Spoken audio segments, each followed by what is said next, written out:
Greetings people, my name is Snaptix and today's video is going to be all about how you can make your own build work in Ascension in Season 9. And I will go over some of the changes that happened in Season 9 and how you can basically, theory craft your own build, make something work, because I know there's a lot of people searching for builds out there on YouTube, and there's not a lot of people putting stuff out. A lot of stuff is still getting discovered, some people are gatekeeping a lot of builds. They just don't want to share their build, for example, because it's really good. They don't want it nerfed.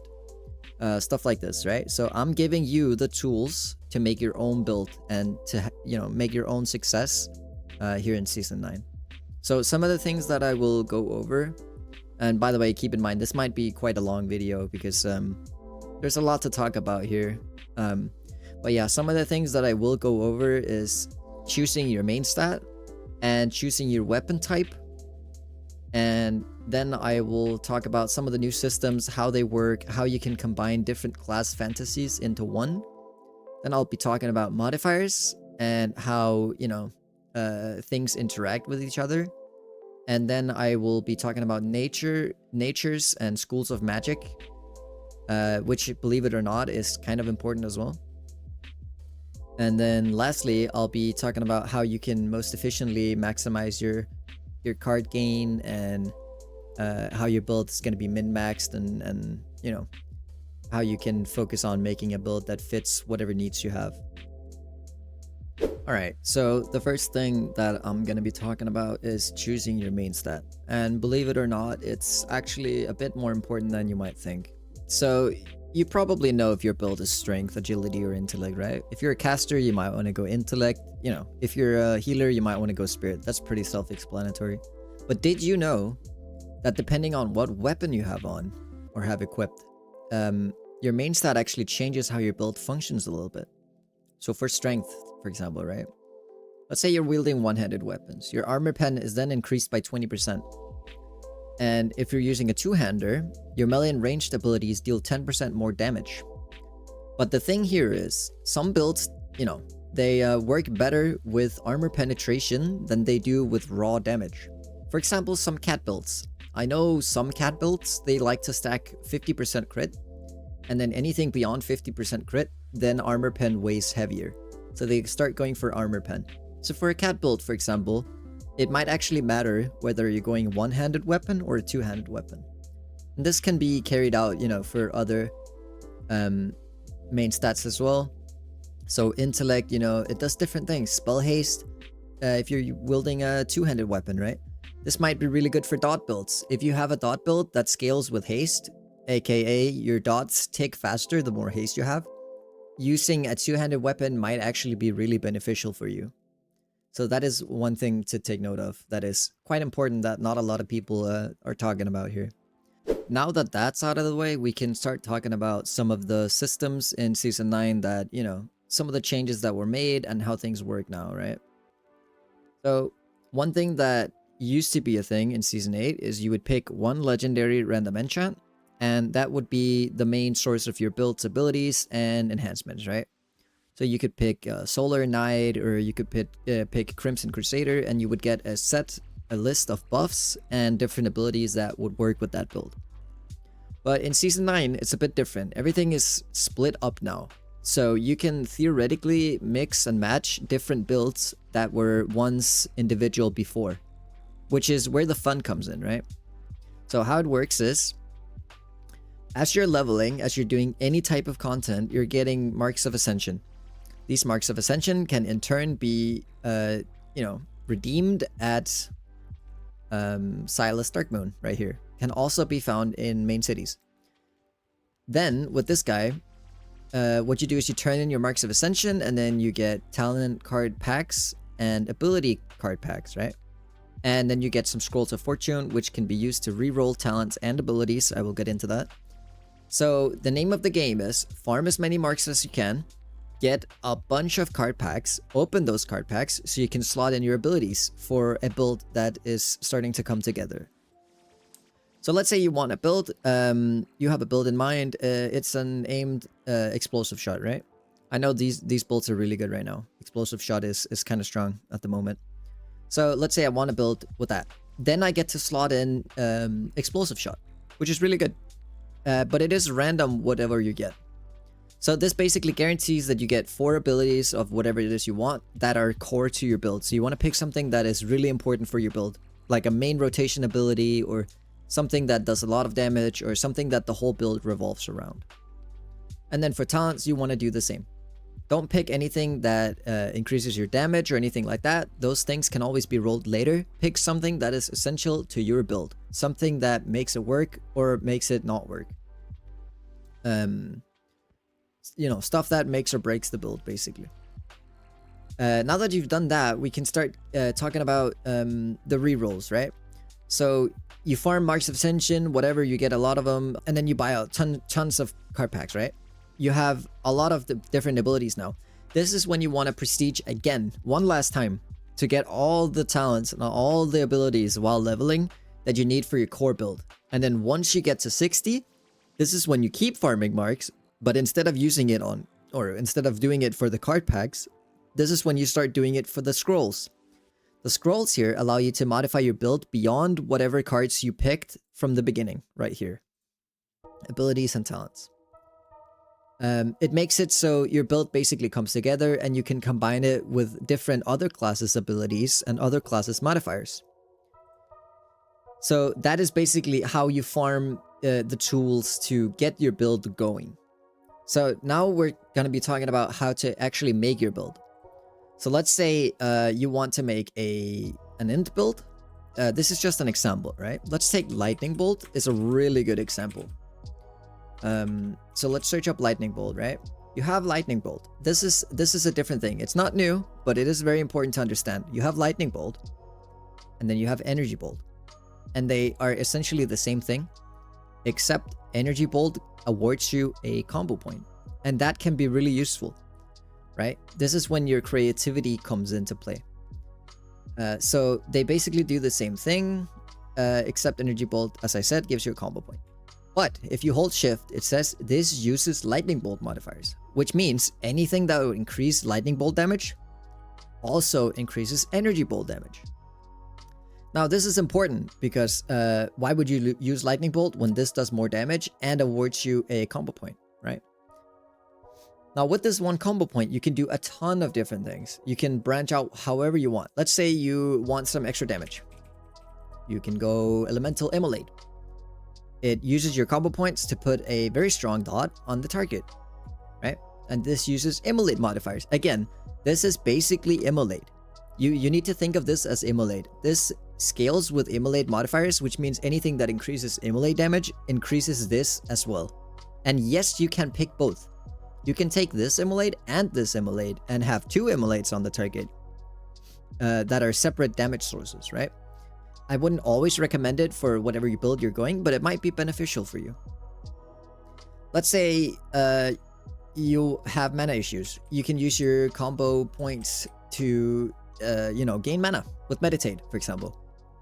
This in turn, let's just say this in turn allows you to not take mana regening talents, like Conservation.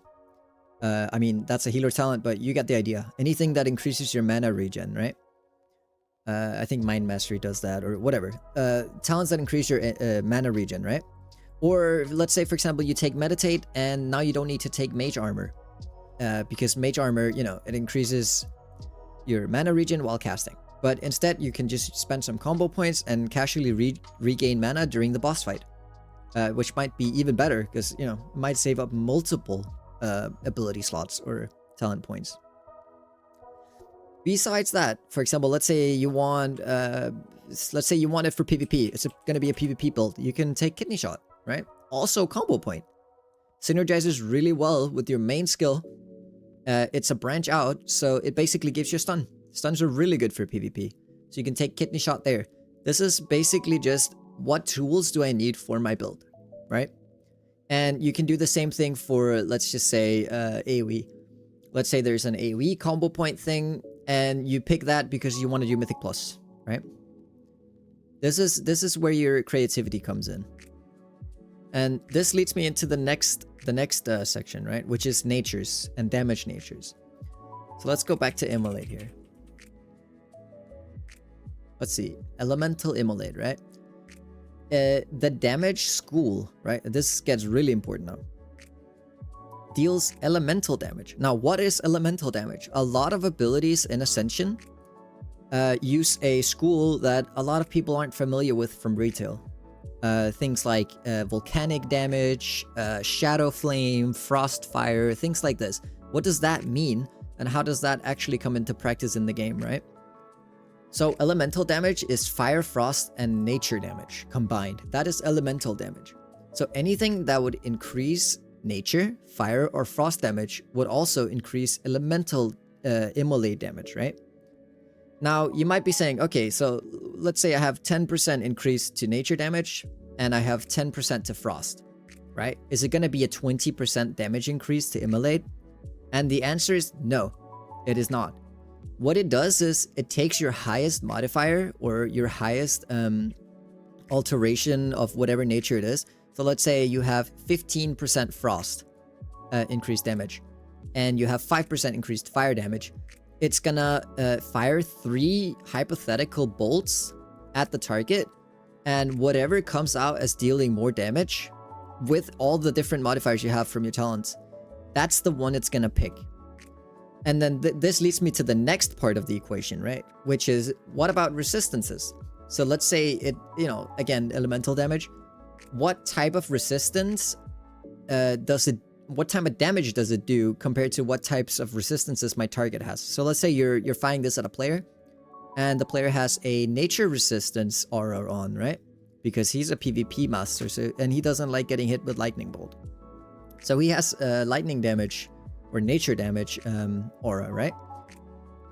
Basically, what happens then is after it picks whatever element would do the most damage, it then hits, regardless of whatever element it chose, it then hits the player where the player has the weakest amount of resistance. So for this is, as I said, you know, it's 3 different ones. So let's say the player has the weakest resistance is frost. So he has a lot of nature resist, but he has not a lot of frost resist. Then it's always gonna hit as frost damage. So that's how natures work in Ascension. And in case you are curious or wondering, there is a bunch, and I'm saying a bunch of different nature schools that are a combination of 2 different, you know, natures, or multiple in some cases. And I will probably put a picture on the screen right about now to show you some of the you know, some of the different combinations you can have. And it's important to know what school your spell is, because it also affects how you want to scale it in your talents. So with Immolate, let's say there's a lot of talent that increase nature damage. Then you obviously want to scale nature damage and not frost. Let's say it's really hard in talent in here. Let's say mage, for example, right? Frost. Let's say there's not a whole lot of talents in here that increase frost damage. Why would you scale the spell's damage if it's, you know, if there's not a lot of options available to scale it with? Obviously, you would rather scale it with nature damage. So you'd go in here, for example, and say elemental, and in here there's a lot of nature damage increases, so you want to scale it that way instead of scaling frost, right? So let's say your build is, as I said before, the other example, Shadow Flame. Let's say it's so much easier to scale fire damage. There's a lot of talents in the mage tree, fire mage tree, that increases crit chance of your fire spells, increases damage, increases a lot of different things that involves fire. So it's way easier to scale Shadow Flame damage in the fire tree than it is in the shadow tree. Let's just say it is, right? So that's why it's very important to realize what your skills are using of elements, right? Now that you know what main stat you're going to be using, and you farmed your cards, you have a lot of cards and talents in your deck that you can use to make a build, and you know what natures and what resistances are and how they work, right? Now is the time for you to make your build. So when making your build, what I recommend is find a basic ability. What I did was Lightning Bolt, but you can do anything. So let's say you want a Wrath build, you search up Wrath. Anything that scales Wrath, or, you know, has a synergy with Wrath, is gonna show up, right? Anything that has the word Wrath in the description or in the title is gonna show up here.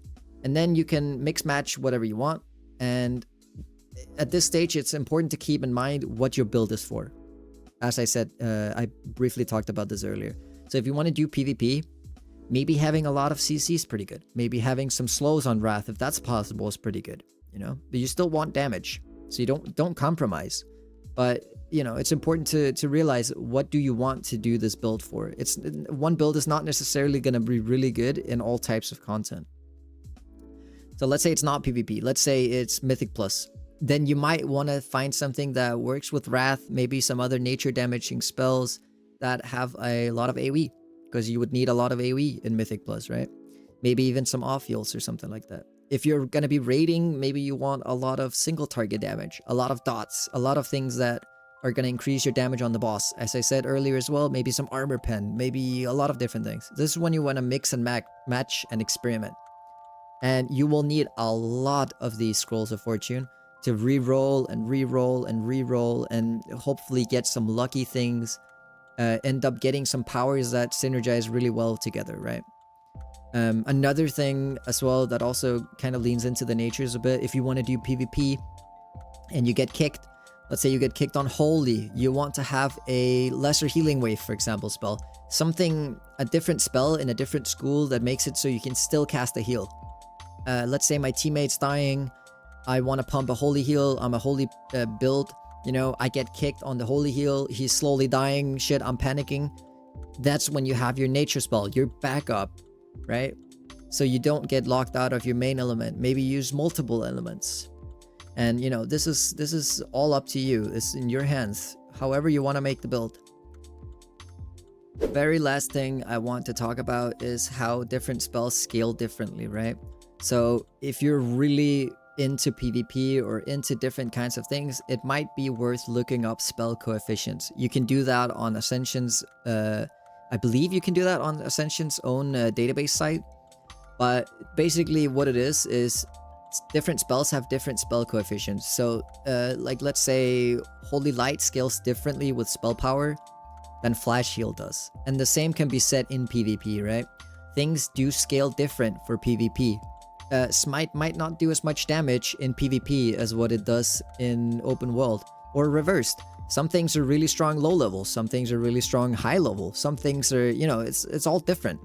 Like I know for a fact that Piercing Cleaver, once you get it at level 20 or whatever level it is, it can literally one-shot people. And it's not even like, oh, it might happen. No, it happens a lot. Like Piercing Cleaver is hella strong in early levels, and then later on it might fall off a lot, right?